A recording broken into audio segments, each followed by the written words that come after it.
What job should marketing get done in a company?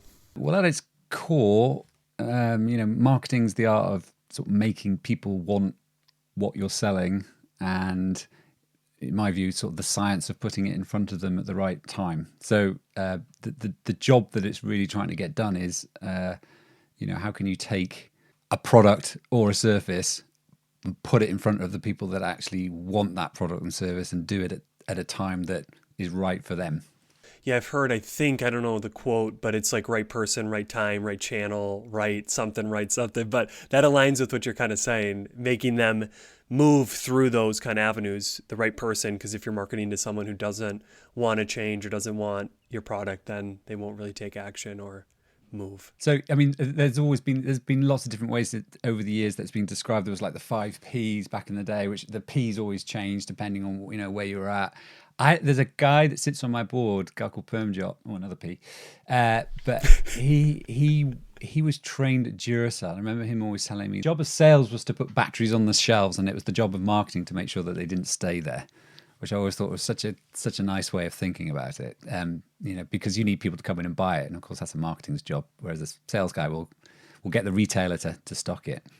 That's Fergus Dyer-Smith, a true expert on AI and how to apply it in our work in marketing. He's one of the few voices I listen to in the AI spaces that's become flooded with gurus and snake oil salesmen, and that's thanks to Jacob Statler for recommending me to follow his content, which then just led me to say, I need to interview this guy. He knows so much. Fergus is currently the founder and CEO of Wooshii, a technology-driven platform that is helping global brands produce and manage content at scale. We touch on so much in this conversation, from how to start with AI in marketing if you maybe haven't done that much with it, to why freedom is a one thing Fergus has completely orientated his life around. But before we get back to the conversation, run the intro. Welcome to On Marketing, a show where we uncover what marketing is. I won't tell you what to think. I'll help you improve how you think about marketing and life. I'm Jordan Ogren, a marketing strategist by day and a podcast host by night. This was originally recorded on March 15th, 2025. All opinions shared in this podcast are the individual views of the host and guests, not those of their employers or associated organizations. This content is intended for informational purposes and should not be considered professional marketing or life guidance. Listeners act on the information provided at their own risk. Thank you for being here, and go and touch some grass. If you can hear from this recording, I'm outside. It's a beautiful day, 70 plus degrees in Wisconsin. Gorgeous. Go and touch some grass, but not before you listen to this incredible episode. Thank you again for being here and listening to this podcast. How do you see AI and some of the things you do helping that definition, the job, get done, or maybe even impede it or kind of can confuse us? With AI, just a simple example is a lot of cold emails have now been AI kind of automated, and it just lacks some level of personal. So how do you see AI helping marketing get that job done, and maybe some of the ways in which it could be can inhibit if not done correctly or in the right way? The thing about AI really is you can actually go another layer up, which is, AI is sort of, I've said this before on previous podcasts, but if your main job right now is sitting in front of a computer as a knowledge worker, then that is up for grabs, basically.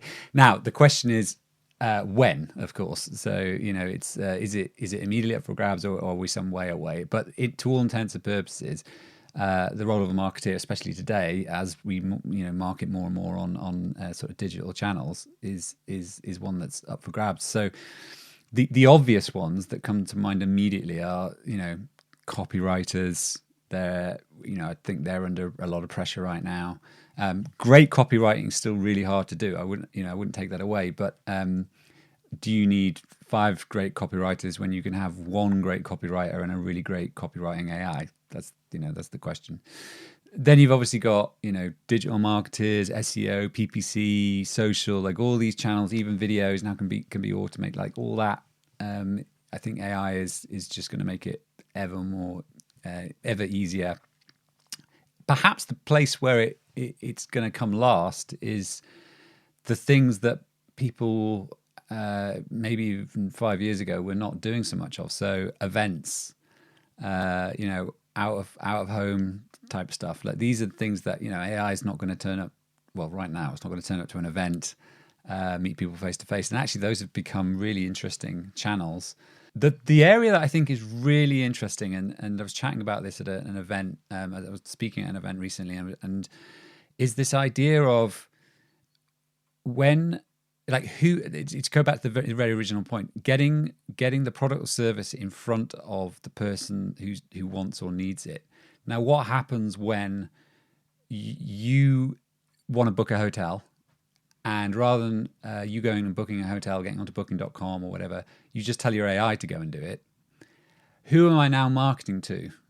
Who am I using my AI to market to? Am I marketing to your AI agent who has a completely, he's going to be influenced in a completely different way? Or am I marketing to you as an individual? So that is the fascinating world that we're about to enter, is that, marketing to humans and marketing to AI agents. And I don't have an answer. Like, I don't know what role things are going to play in that, but I just think it's something that's worth contemplating.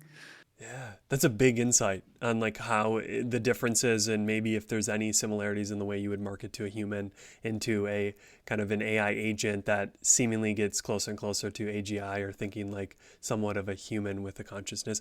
So I love all those things you said of like the job could be up for grabs. So maybe thinking of a marketer, whether they're just starting or they're kind of an early stage marketer, what can they do? I mean, hearing all this, I might, switch jobs. I might go to some other career path, but I think there's probably things in which we could do to start to position ourselves well for that future, even though like you just have no clue what the future will exactly be, as you kind of said, with having answers. But what can we do as early stage marketers to kind of start clearly playing with the AI, ChatGPT, all that? Like, I think that's kind of now basic blocking and tackling, but what more can marketers do to be more of a linchpin than a cog that's replaceable?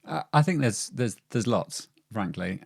So I think first of all is most good marketers that I know are quite creative people. Even if they're technically astute, they're still creative. So great growth marketers, or we used to call them growth hackers. Actually, you've got to be pretty creative to come up with some of that stuff. And if you recognize that in yourself, it's to think through, where is this all going? So again, I was at an event. I was talking at an event where we had about 70 agency leaders, and a similar question got asked, like, what do we do? And I was sort of saying, well, the problem most humans have with trying to understand what the future looks like is that we look forward by extrapolating out the past. So if you ever read, like, Tim Urban talks about this quite a lot, and this idea that when you look at an exponential curve, in the early days it looks linear, and as human beings, we're really bad at sort of working out technological change and how fast it's going to move. And so what we do is we try and extrapolate backwards, like go look how fast things have changed backwards, and then extrapolate forwards. But the problem is with and this is a Tim Urban thing, is the moment you turn around, you walk flat face into a sort of exponential curve, right? So how do you then think about what the future might look like for you, knowing that information? And there's the old adage which you shouldn't skate to the puck, you skate to where the puck's going. But what happens when the puck is accelerating? It's really difficult to understand where it's going to be, right? So my take is that, well, in that case, you've got to get out of linear extrapolations and get into like the world of imagine futures. Start thinking beyond what feels reasonable, and sit in a room with a couple of your buddies or whatever, and just think like, what might this look like? Let's go beyond that. And I think in there you'll find answers. So you'll then be able to say, okay, well, let's assume that is going to be the future. What's going to be needed then? How can I make sure that I'm the right person? When that lands, I'm sort of prepared for it. I think that would be one thing that I'd really look at. The other thing that again, this is just a hunch, but I wonder whether marketing is going to split in half. And so it already is split up to a degree, but when we're able to produce tens of thousands of assets, highly personalized, and target you to the nth degree, that serves a certain purpose, and perhaps that same purpose can be used to target, AI agents and all the rest of it. But I wonder whether brand and sort of aspirational comes back.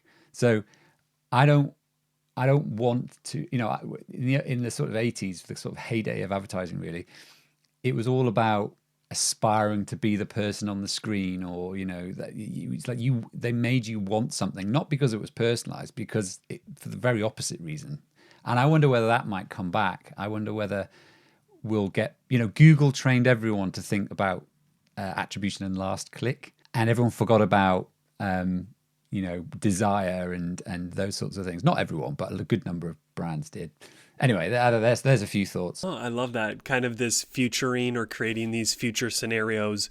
I don't call like foresight or strategic foresight, kind of thinking forward. It's because beyond foresight in a way, because it's like foresight is you're trying to sort of create a map and work it, and it's like go beyond that. Blow like, it up. Okay. You know what I mean? That makes a lot of sense. I know that there's this horseless carriage syndrome, where we always the cars became horseless carriages because we instantly pulled the carriage. This new thing must be a horseless carriage, and we were unable to think like this is going to be planes and all of the kind of future things that this. The same thing happened in a play, so they just try and extrapolate it out onto and then obviously people start to get to know the medium and all the rest of it. And that's where it gets really interesting, because now you've got, generally it's young punks who come in to mess it up. And that's why I think, you have a massive advantage of being a young person, because you're coming into it with a whole new naivety, which the old guard won't have. I like imagination. I haven't heard that shared a lot, of like the which is something, if you think of like a child, they have just this awe, this wonder that they can come up or say things that it's like, how would you or why would you say that? But then as we get older, we start to lose that bit, and it's like, oh, that's not realistic, or we start to like AI agents, or I don't know. I wonder if there's like, kind of as I hear of different writers or people kind of encouraging you to child's play and all of these things to be more imaginative or to allow your creativity to flow, that could be something that's very more important in the future to try to position yourself. So going though to that, do you create hypotheses? Like how deep do you get on like, okay, we have 4 futures and these are very imaginative and we're creating these hypotheses and then we kind of keep updating them? Or is that too like process oriented and you just kind of have to go build the plane as it goes and you're kind of updating them as things happen? You don't have like hypothesis or experimental dates where by this date we'll like see if this is any bit closer to reality? Or how do you see like systematizing this process, or is that not possible? I'm not sure it's possible. So I mean, this is theoretical. This is not necessarily something that I've done, but this is because we're in a kind of unprecedented time. The old way used to work. I just don't know if it does anymore. I don't know. It's like is the answer, but I think this is somewhat unprecedented, and so I think it's about creating like a North Star, or maybe a couple, multiple North Stars. Which just say, okay, my belief is that. Everyone will use, no one will do sort of day-to-day shopping. They'll use AI agents to go and do that, just as an example, right? Like that you just sort of set this belief out. Okay, in a world where 95% of sort of purchases are made by AI agents, what does that mean for marketing and just sort of like create a set of beliefs. And there's some reasonable probability you're going to be wrong, but you'll work out at some point that okay, I wasn't quite right there. But if you're right, the upside could be enormous. I think what is definitely probably the wrong move is to assume that the skills that you could be taught today are going to be particularly valid in 10 or 15 years. Whatever happens, you're going to be shifting. We do a lot of work in social and across all those sorts of channels. If you told someone in 1998, that no one would have had any clue what you were talking about, so it's that's the quandary that as a young person you find yourself in. But making some of those sort of North Star bets, I think, is not a bad idea. No, I love that. And I think there has to be some probably balance of positioning and not predicting. I know in in investing, that's a big thing of like, don't predict the future, position yourself for the future. Because I know prompt engineering, I had conversations with people 2 years ago that were suggesting that would be a role making 200K, and now it's just like, no, the machine helps you prompt better. Like, so then it's just like, if you literally predicted that future and you stopped whatever path you were going and went down that path, you're kind of like, you're going to be kind of out of luck. So I do think having multiple bets and kind of pushing all of them forward, having beliefs, writing things down, I think super critical, because we can have so much in our head. But when I say like, this will be the future on paper, and then I keep coming back to that to update that, I find like a written shared truth or something you can come back to is a lot easier than just in your head.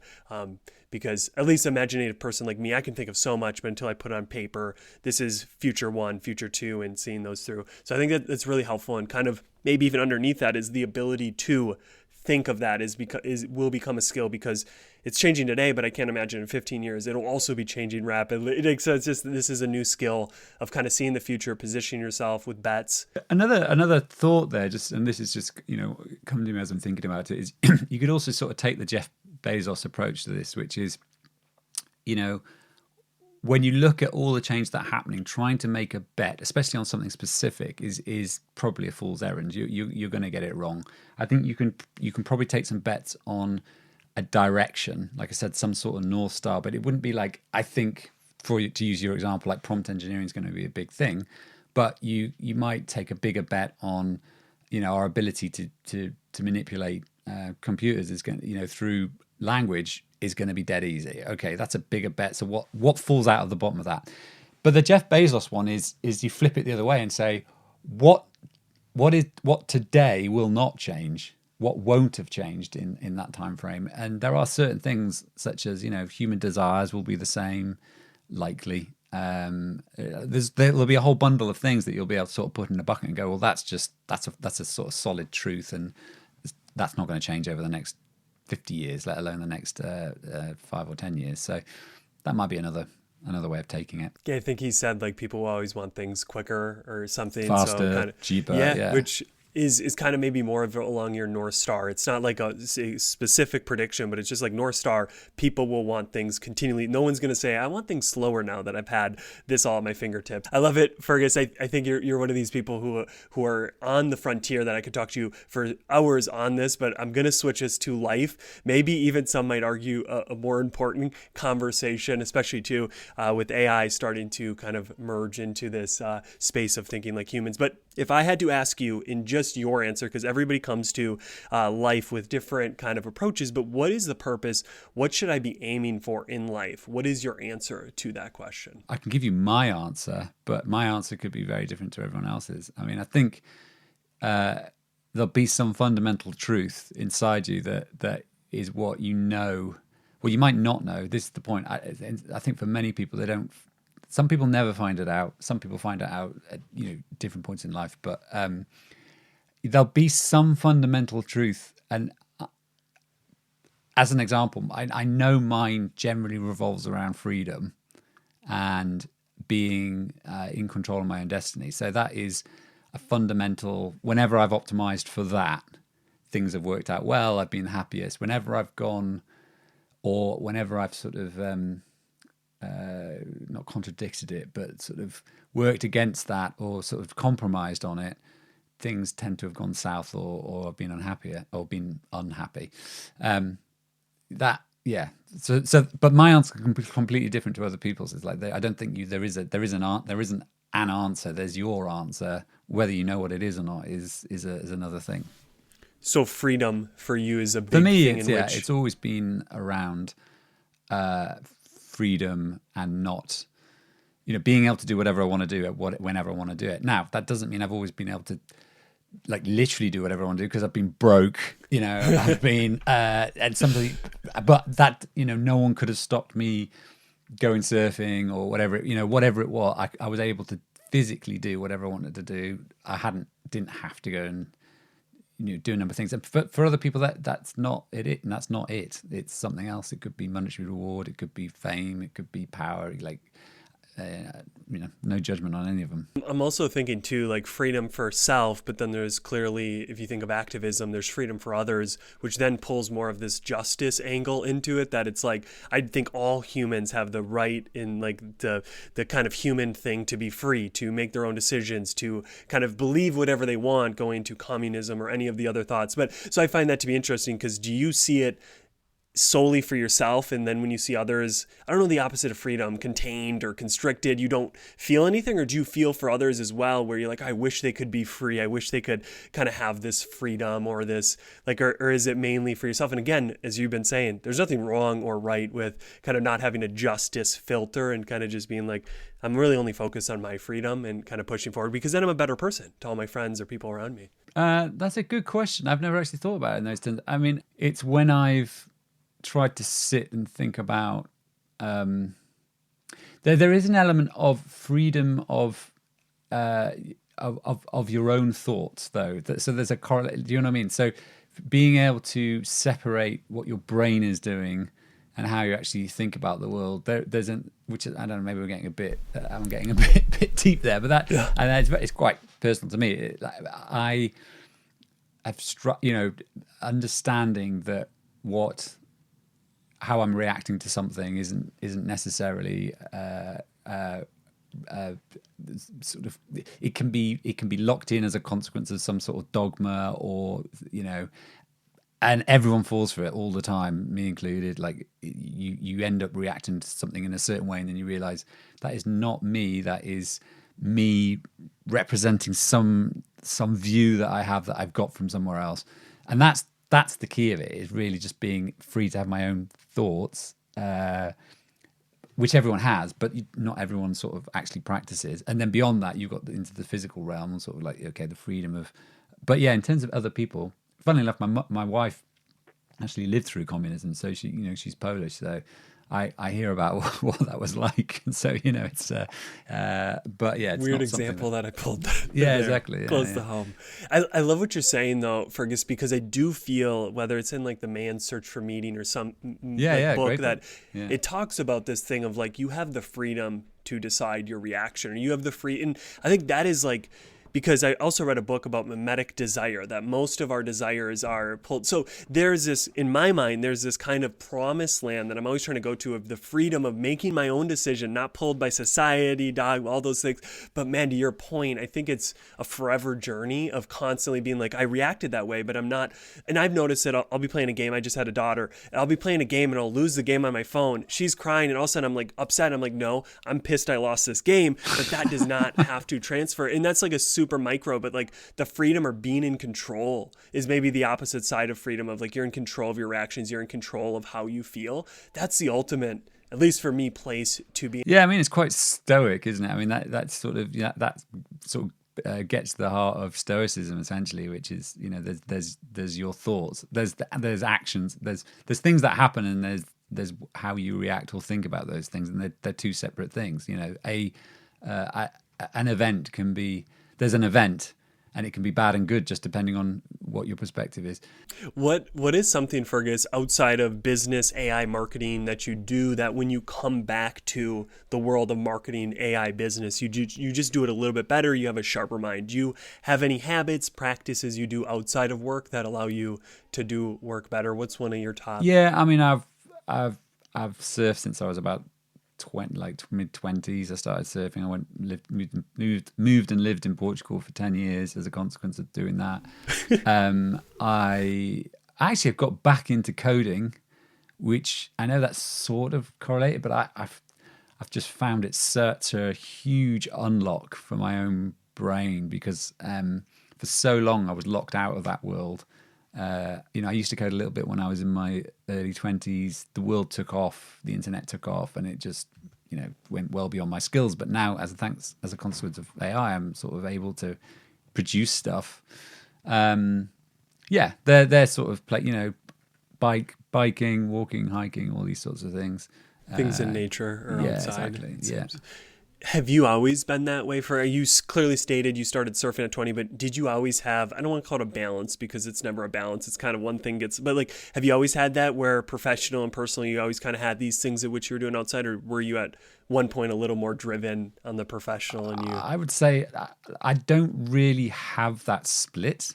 So one of the consequences of sort of when I was talking about this whole freedom thing is, and anyone in my family will tell you this, I can work sometimes for 30 days every day all day until but then I can spend 3 days doing I've always pretty much worked from home. I've got offices, but even before the pandemic and things like that, we always had a remote business. I don't really distinguish between the two. But that for me is what I love. I'll sit on the sofa and work in the evening. It's not a chore for me. I enjoy building companies as much as I enjoy going surfing. It's all part of well, not all the time. There are plenty of times where I absolutely hate it. But the general sense of building something is something that I hold pretty highly. Yeah, it seems you've blurred the line of work and play. That play can be work, like the work in which you're doing is play. It feels great building the business or learning something. And then, I love that because I think they don't need to be dichotomatized. Like they can be. It doesn't make sense, does it? When people talk about work-life balance and on the one side you've got work and on the other side you've got life. I mean, it's just not who came up with that? It sounds really good. It's a good name. It's sort of it's no. You got maybe you could balance work and play, but you can't balance life and work. I love it. I love it. All right, Fergus, again, I could talk to you forever as well in life, but final question here. As we talked about AI, so many things are changing. Your points about in 10 years, 15 years, the skills in which you'll need could change. Staying on more of a life side, what do you hope either we had or we recently had, what do you hope still around in 10, 15, 20 years that doesn't change? I hope that we don't lose our interactions with other humans, which I can see how AI could get really, really good, and that could become problematic. So that's, for me, I don't want to lose that connection. No, I like that because who knows what maybe AIs become like pets in that sense. Or I know there are some that are like dating ones, which is kind of intense, like to fall in love with an AI, which is really just tokens and such, but maybe they'll get smarter. Yeah, no, I've heard that so much, Fergus, that if we can just continue the human to humanness, we'll hopefully move forward in a productive way, even though the world seems to be at times falling apart. Well, thank you so much, Fergus, for coming on the show. Great. This is a fun conversation. And this is the end of the podcast. What one idea or topic of conversation stood out to you today? Write it down, share it with a friend, post on social. The main thing is take action. That's how we go from theory to mastery. We need to practice. We need to put it into practice. Thank you for listening and being here, and I hope you tune in next week.